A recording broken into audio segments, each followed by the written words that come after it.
Hello there. We saw a really fascinating example yesterday of how media and their spin can be used to project certain ways that they would like you to feel about MPs or parties and policies, that kind of stuff going into the election.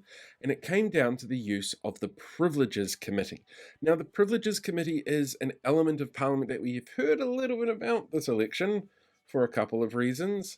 And it's probably not good that we've heard so much about it, but at the same time, it's a really important part of our democracy.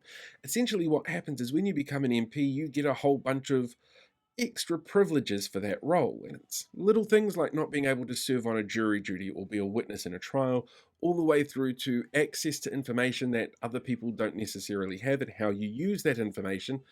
There's a whole bunch of stuff that comes into play, and part of that is around the behaviour of MPs, which is what the complaint was about yesterday. You see, MPs in the House have kind of an immunity with freedom of speech.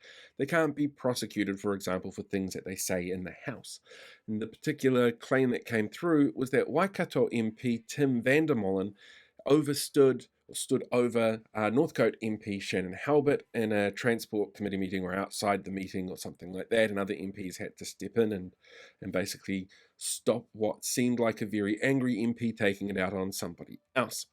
Now, those are the core basic facts that have been alleged in a letter by Rachel Boyack to the Speaker. The Speaker said, I don't know if this is a privileges issue, so it goes to the Privileges Committee. And in theory, that committee is made up of a representation of Parliament, but Te Pāti Māori don't have anybody on that committee at the moment. And what will happen is they'll sit down and look at the facts and get feedback, get information from people, talk to witnesses before they make a ruling. But when we look at how the media covered this as breaking news within the first 20 minutes to half an hour of the story being broken, it gives us a really interesting insight into how some of our media work.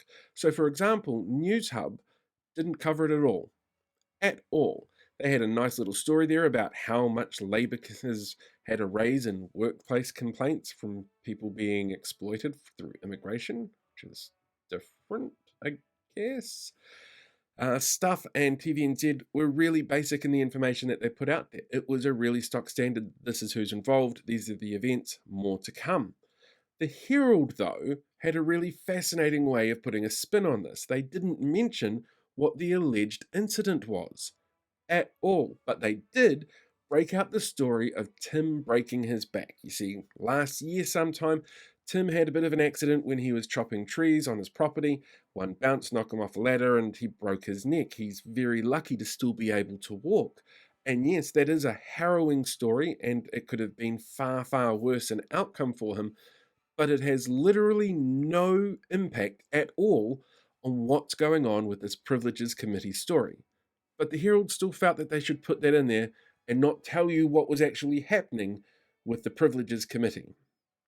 It certainly gives us an interesting insight into how some of our media are pushing certain narratives as we go into the election, and definitely something that we should all be keeping an eye out on in all of the media that we ingest, because I guarantee over the next 75 days, there's going to be a lot more breaking news when it comes to the election, MPs, parties, and politics.